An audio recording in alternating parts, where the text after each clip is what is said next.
Hi everyone. इस video में हम देखेंगे जामिया मिलिया इस्लामिया का रेगुलर प्रोग्राम एडमिशन 2026 का एडमिशन फॉर्म आपको कैसे भरना है। ये ऑफिशियल लिंक है जो आपको इस वीडियो के डिस्क्रिप्शन बॉक्स में मिल जाएगा। अब यहाँ आने के बाद देखिए यूनिवर्सिटी एडमिशन रेगुलर प्रोग्राम के सेक्शन में जो लिंक्स हैं, इन्हीं लिंक से आपको अप्लाई करना है। यहाँ पे आप देख पा रहे होंगे कुछ अलग अलग लिंक्स हैं। जिन प्रोग्राम में एडमिशन सीयूईटी के बेसिस पर होगा उसके लिए अलग से लिंक है। जिन प्रोग्राम जो ऐसे प्रोग्राम है बीटेक और बैचलर ऑफ आर्किटेक्चर उनके लिए अलग से लिंक है। और बाकी अदर प्रोग्राम जिसमें एडमिशन जामिया के सेपरेट एंट्रेंस टेस्ट के थ्रू होगा उसका अलग लिंक है। तो आप प्रोस्पेक्टस जरूर करें, पहले अपने प्रोग्राम के बारे में समझें, उसके बाद ही लिंक के अकॉर्डिंग अप्लाई करें। तो हम सबसे ऊपर वाले लिंक पे क्लिक करते हैं और ये हमारे सामने पेज खुल गया। प्रोस्पेक्टस वगैरह यहाँ अवेलेबल है, आप रीड कर सकते हो अप्लाई करने से पहले। सबसे पहले हम आएंगे यहाँ पे नीचे न्यू यूजर रजिस्ट्रेशन पर क्लिक करेंगे। हमसे पूछा जाएगा कि क्या आप जामिया के स्टूडेंट हो, तो आप यस करोगे, नहीं हो तो नो करोगे। उसके बाद अपना यहाँ पे नाम लिखोगे, फर्स्ट नेम, मिडिल नेम अगर है, लास्ट नेम अगर है तो वो लिख दोगे।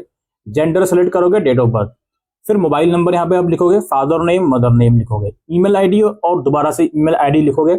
उसके बाद एक कैप्चा की मदद से आप इसको सबमिट करोगे। उसके बाद आपको ये दिखाएगा कि डिटेल्स जो आपने डाली है वो देख लें, कैंसिल करके एडिट भी कर सकते हो, अदरवाइज ओके करोगे। तो आपके मोबाइल नंबर पर एक कोड आएगा, वो कोड आपको लिखना होगा इस वाले ऑप्शन पर प्रेस करके। इस वाले ऑप्शन पर आप प्रेस करोगे और जो भी आपका कोड आया है वो आप यहाँ लिखोगे और जो भी आपकी ईमेल आईडी जो आपने डाली है वो यहाँ पर लिख के आप वेरीफाई ओटीपी पर क्लिक करोगे। तो यहाँ पर शो होगा कि आपका एक्टिवेशन कोड सक्सेसफुली वेरीफाई हो गया है।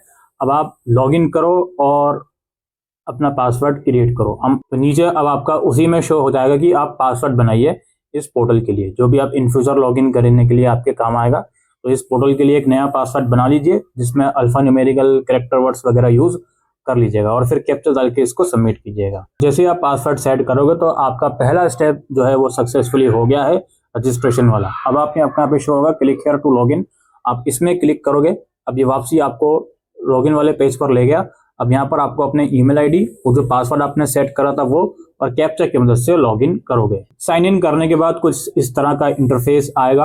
अब यहाँ पे सबसे पहले देखिए नीचे एप्लीकेशन जो स्टेटस वगैरह है उसमें कोई भी प्रोग्राम मेंशन नहीं है क्योंकि आपने अभी अप्लाई करा नहीं है। तो सबसे पहले आप क्या करोगे, यहाँ पे अपना प्रोग्राम टाइप सेलेक्ट करोगे कि आपको किस प्रोग्राम के लिए अप्लाई करना है। जैसे मैं बैचलर्स ही सेलेक्ट कर लेता हूँ।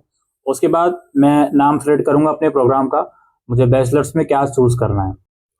जैसे मैं होटल मैनेजमेंट वाला कोर्स चूज कर लेता हूँ और फिर इसको मैं ऐड करता हूँ। तो you want to apply in this program, ठीक है जी, हम ओके करते हैं। आपका प्रोग्राम नीचे ऐड हो गया, ये प्रोग्राम ऐड हो गया। अब इसके बराबर में ही अप्लाई का ऑप्शन है, इस पर मैं क्लिक करूंगा। विंडो ओपन होगा। यहाँ देखिए 7 स्टेप्स में इस फॉर्म को भरना है। कुछ डिटेल्स बताई जा रही है कि फोटोग्राफ और सिग्नेचर आपके पास होना चाहिए और फॉर्म की रजिस्ट्रेशन फीस के लिए ऑनलाइन माध्यम आपके पास होना चाहिए। इसे एक्सेप्ट करेंगे और आगे बढ़ेंगे। अगले स्टेप में यहाँ पे आपको सबसे पहले अपना एबीसी आईडी या आधार आईडी जो भी होता है वो डालना है, जो कि मैंडेटरी डालना होता है। और फिर नीचे आपका नाम वगैरह शो हो जाएगा जो भी आपने रजिस्ट्रेशन के टाइम पे भरा था। उसके बाद यहाँ पे फादर और मदर का क्वालिफिकेशन आपको सिलेक्ट करना है जहां तक वो पढ़े हुए हैं। उसके बाद सोशल कैटेगरी में आपको क्या आएगा, जनरल, ओबीसी या SC/ST, वो आपको सिलेक्ट करना है। जेंडर आपका ऑलरेडी सिलेक्टेड रहेगा। डोमिसाइल स्टेट, किस स्टेट में आप रहते हो वो आपको चूज करना है। उसके बाद आपका नेशनैलिटी क्या है, इंडियन ही रहेगा, तो यहाँ पे लिखना पड़ेगा मैनुअली इंडियन। उसके बाद ब्लड ग्रुप आपका क्या है वो आपको यहाँ पे सेलेक्ट करना है। रिलीजन क्या है आपका वो आप यहाँ पे सेलेक्ट करना है। क्या आप कश्मीरी माइग्रेंट हो, अगर हो तो यस करोगे, ठीक है, अदरवाइज नो कर दोगे। क्या आप जम्मू एंड कश्मीर के स्टूडेंट हो, अगर हो तो yes, otherwise no. NCC NSS जो भी आपका है वो आप लिख दोगे। फैमिली एनुअल इनकम कितनी है वो आप यहाँ पे सेलेक्ट करोगे। EWS से बिलोंग करते हो या नहीं वो आप सिलेक्ट करोगे। क्या आपके अगेंस्ट आप कभी अरेस्ट हुए हो या कोई कोर्ट वगैरह में लॉ केस वगैरह आपका चल रहा है तो वो आप अपने हिसाब से सिलेक्ट करोगे। और क्या आप किसी एग्जाम से डिबार्ट करे गए हो कभी, वो आप सिलेक्ट करोगे। कोई डिसिप्लिनरी केस पेंडिंग है अगेंस्ट यू वो आप सिलेक्ट करोगे। क्या आप दिव्यांग हो तो वो आप सिलेक्ट करोगे। उसके बाद एड्रेस यहाँ पे लिखना है आपको, correspondence address, address line 1 2 district, pin code, state के साथ।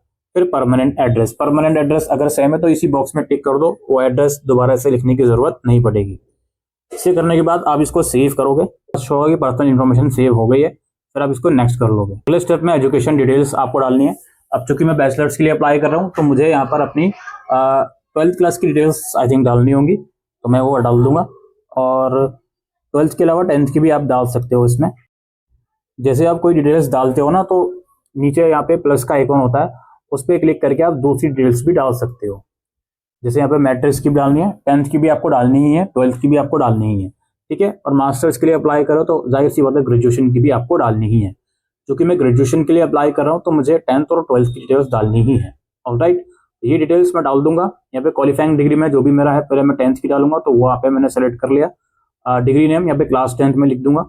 और बोर्ड यूनिवर्सिटी जो भी CBSE या जो भी है, किस ईयर में पास आउट करा वो आप यहाँ पे सेलेक्ट कर लेंगे।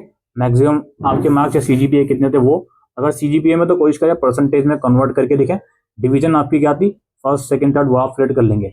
अगर आपका रिजल्ट अवेटेड है तो इस पर टिक कर लेंगे, तो कुछ मार्क्स वगैरह लिखने की जरूरत नहीं पड़ती, ठीक है। तो ये डिटेल्स आप डालेंगे केयरफुली और फिर इसको सेव करेंगे और फिर नेक्स्ट करेंगे। तो उसके बाद अगले स्टेप में डॉक्यूमेंट्स मांगेगा। डॉक्यूमेंट्स में केवल आपको फोटोग्राफ अपलोड करना है, मैक्सिमम साइज 1 MB है, और सिग्नेचर अपलोड करना है, मैक्सिमम साइज 500 KB का है। तो ये इजीली आप अपलोड कर देंगे। फोटोग्राफ कोशिश कीजिए लाइट प्लेन बैकग्राउंड का हो तो ज्यादा बेहतर रहेगा। डार्क बैकग्राउंड भी चल जाएगा, कोई ऐसा इशू नहीं है, लेकिन बैकग्राउंड एटलीस्ट प्लेन होना चाहिए। और दूसरा कोशिश करें कि लाइट होना चाहिए, और सिग्नेचर व्हाइट पेपर पे करें, ब्लैक पेन या ब्लू पेन से, कोई ऐसा इशू नहीं है। रनिंग हैंड से सिग्नेचर करें और इसको अपलोड करें। अगले स्टेप में जो है वो पूछा जाएगा कैटेगरी क्या है, रिजर्वेशन कैटेगरी, तो वह आप अपने हिसाब से सिलेक्ट कर लेंगे। उसके बाद नीचे टेस्ट सेंटर प्रेफरेंस क्या है। अब मेरा जो एग्जाम चूज करा उसका एग्जाम सेंटर केवल दिल्ली में होता है तो दिल्ली ही यहाँ पे शो होगा। अगर आपका प्रोग्राम का एग्जाम सेंटर दिल्ली के बाहर भी होता तो उसके हिसाब से शो होगा। कोर्स प्रेफरेंस, ये कोर्स प्रेफरेंस इसलिए आ रहा है क्योंकि मैंने जो प्रोग्राम चूज करा है वो 3 प्रोग्राम का कॉमन एंट्रेंस है, तो मैं कौन से प्रोग्राम को फर्स्ट प्रेफरेंस पर रखता हूँ, कौन से सेकंड को, इसलिए ये ऑप्शन आ रहा है। जरूरी नहीं है कि आपके पास ये ऑप्शन आए। अब इसके बाद क्या है, क्लिक हेयर फॉर प्रीव्यू, इस पर हम क्लिक करेंगे। You are being redirected to preview page. Preview page का मतलब कि क्या क्या डिटेल्स मैंने भरी है वो एक बार फिर से शो करेगा। ऊपर जाके वेरीफाई कर लीजिएगा, ठीक है। और अंडरटेकिंग पे क्लिक करके फिनिश पर क्लिक कीजिएगा। जैसे ही आप फिनिश पर क्लिक करोगे तो यहाँ पे शो होगा कि सबमिशन के बाद आप अपनी डिटेल्स को एडिट नहीं कर सकते। लिखा है कि आपका एप्लीकेशन सक्सेसफुली सेव हो गई है, पेमेंट कर दीजिए अपनी एप्लीकेशन को कंप्लीट करने के लिए। ओके करेंगे हम। उसके बाद दोस्तों यहाँ देखिए अभी क्या हो रहा है, जैसे कि मैं यहाँ पर आ गया, पेमेंट यहाँ पे दिखा भी नहीं रहा अभी, क्योंकि अभी कर ही नहीं है। हम पे वाले ऑप्शन पे जैसे ही क्लिक करते हैं तो यहाँ पे शो होता है पेमेंट ऑप्शन विल एक्टिवेट सून। तो ये तो हर साल का है, जामिया का जब भी फॉर्म रिलीज होते हैं तो 5-6 दिन तक पेमेंट का ऑप्शन आता ही नहीं है। तो इसमें कोई परेशान होने वाली बात नहीं है।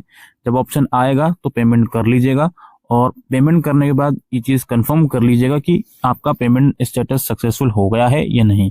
यहाँ लेफ्ट साइड में ऑप्शन भी है चेक पेमेंट स्टेटस का, यहाँ जाकर आप लोग चेक कर सकते हो, ठीक है। फिलहाल पेमेंट पोर्टल एक्टिवेट अभी हुआ नहीं है तो थोड़ा सा इंतजार कर लीजिएगा, उसके बाद पेमेंट कर लीजिएगा। और यहाँ पे कुछ और बातें मैं रखना चाहता हूँ क्योंकि मुझे लगता है ये बात भी आपको बतानी चाहिए कि जामिया के अंदर जो B.Ed प्रोग्राम होता है उसके अंदर जो सेकंड लास्ट स्टेप होगा जहाँ पे आपसे रिजर्वेशन और प्रेफरेंस पूछा जाता है, तो वहाँ पे आपसे सब्जेक्ट सिलेक्शन भी करवाया जाता है। लेकिन अभी फिलहाल ये ऑप्शन फॉर्म के अंदर है नहीं, तो कुछ ग्लिच हो सकता है। तो इसलिए रिक्वेस्ट है कि वैसे तो कोई फॉर्म कंप्लीट कर नहीं सकता अभी क्योंकि पेमेंट का ऑप्शन ही नहीं आ रहा, फिर भी मैं इतना कहूँगा फाइनल सबमिट अभी कोई बच्चा ना करे फॉर्म को, खासकर वो बच्चे जो B.Ed या D.LED जैसे प्रोग्राम्स के लिए अप्लाई कर रहे हैं, ठीक है। हो सकता है फॉर्म के अंदर कुछ ग्लिच हो, वो 2 दिन में ठीक हो जाए, उसके बाद प्लीज आप फॉर्म को भरिएगा। समझ गए, फॉर्म का प्रोसेस चेंज हुआ है, प्लीज ABCID बना ले आराम से सहूलियत से, उसके बाद ही फॉर्म भरें सो दैट आप ABCID फॉर्म के अंदर भर पाओ। ऑलराइट, तो यही दोस्तों एक इन्फॉर्मेशन हम इस वीडियो के अंदर देने आए थे जामिया मिलिया इस्लामिया के एडमिशन फॉर्म 2025 के रिगार्डिंग। Thank you.